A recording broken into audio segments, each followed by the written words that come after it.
Is that ISIS, Al-Qaeda and other jihadist groups across the world have long been encouraging their followers to perpetrate exactly this kind of attack because it's unexpected. We just had the football games in France. But what do you make of it? We were expecting attacks there. Over here in the United States, we're also asking what to do. How do we prevent this kind of a thing? Obviously, it's a soft target, and it's very easy for these terrorists to get in. So you ask, okay, how do we fight the ideology? How do we defeat the group such that it doesn't want to unleash hell on all of our citizens? And, query whether it has anything to do with France's ban on burqas or the veil, as opposed to their ideology that supports freedom. I mean, we see that right here in the United States where we have no such ban. Your thoughts?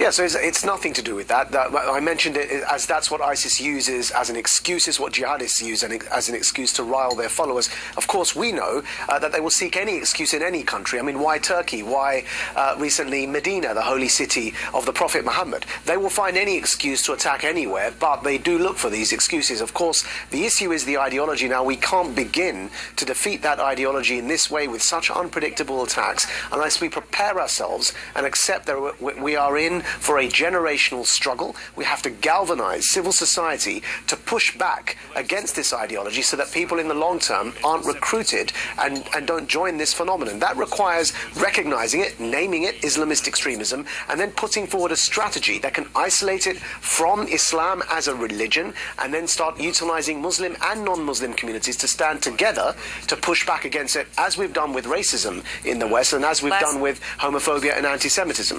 Last question. What do you think the odds are that this really was a lone wolf?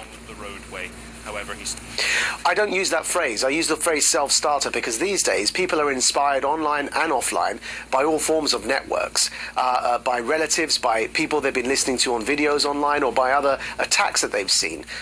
So they're certainly inspired by the jihadist ideology, whether they start the operation themselves or are taking command directly from ISIS headquarters.